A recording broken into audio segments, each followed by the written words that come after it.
ओम श्री साईराम।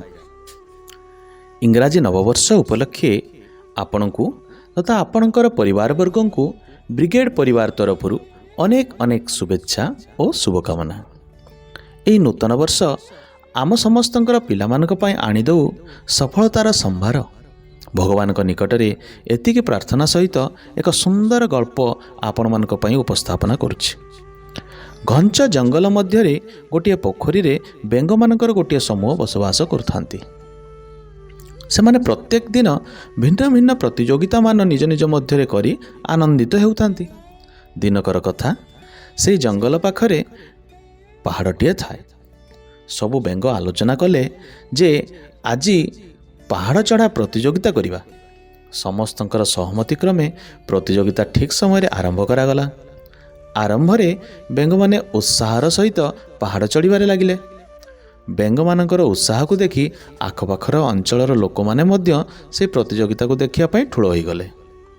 से मध्यरु अनेक लोक ताली मारी सेमानकु उत्साहित करुथुवा बेले किछि लोक बेंग मानकर पारिबा पणिया उपरे संदेह करी सेमानकु निरुत्साह करिया भलिया कथा कहिया पई आरंभ कले।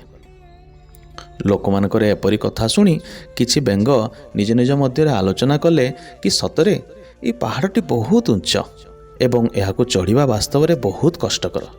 तेणु सेमाने तांकर चिंताधारा को परिवर्तन करी प्रत्यावर्तन करने को लगिले। किंतु सेमानकर कथा को न शुणी गोटे छोट बेंग से पहाड़टी को चढ़िबा पई निरंतर चेष्टा जारी रखिला। आउ किछि समय परे समस्ते देखिले कि से छोट बेंगटी प्रतियोगिता पई निर्धारित होइतिबा शेष स्थल रे पहुँची निजको विजेता बोली प्रमाणित कला।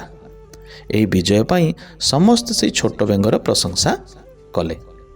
परिशेष रे जेतेबेले से छोट बेंगटी पहाड़ तल को ओह्लाई आसिला, समस्ते से बेंग को पचारिया पई आरंभ करदेले जे एपरी एक तीक्ष्ण पहाड़ एवं तार दुर्गम अंचल को अतिक्रम करी किपरि से बेंग उपरे पहुँची पारला। एवं समस्त बेंग जेतेबेले परस्पर मध्य आलोचना करी ऊपर को न जाई तल को फेरी आसतिले, सेही समय तोपरी एक छोट बेंग किपरि उपरे पहुँची पारला। जेते प्रश्न कले मध्य से बेंगटी किछि उत्तर देउ नथला।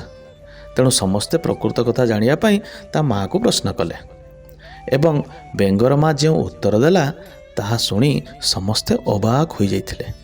माँ बेंग कहिला, छुआ बेंगटी मोर जन्मरु काल।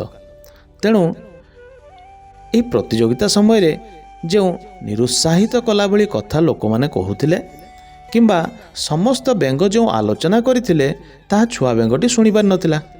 एहा ही ता पई आशीर्वाद सदृश ताको ई प्रतियोगिता रे विजेता करिवारे सहायक होइछि। एही सुंदर गल्पटी आमको यही शिक्षा मिलूची जे आमे माने केबे भी आम पिलांक सम्मुखरे एपरी आलोचना करिवा नाही बा एपरी कथा कहिवा नाही जहा कि सेमानकर प्रगति पथरे बाधक साजिबो। तेणु चलंतु आज भली ए नूतन वर्ष रे आमे समस्ते शपथ नबा कि आजि ठारू आमे केबे हेले पिलामानक निकटरे नकारात्मक मूलक कथा कहिवा नाही, सर्वदा सकारात्मक मूलक कथा कही सेमानक पई एक प्रेरणार उत्स साजिबा। आशा करुछि एही गल्पटी उपस्थापना करिवार प्रकृत उद्देश्य आपण माने बुझी पारिथिबे। परिशेष रे भगवानक निकटरे पुनर्बार आपण समस्तंकर मंगल कामना करी रहुछि। धन्यवाद। साईराम।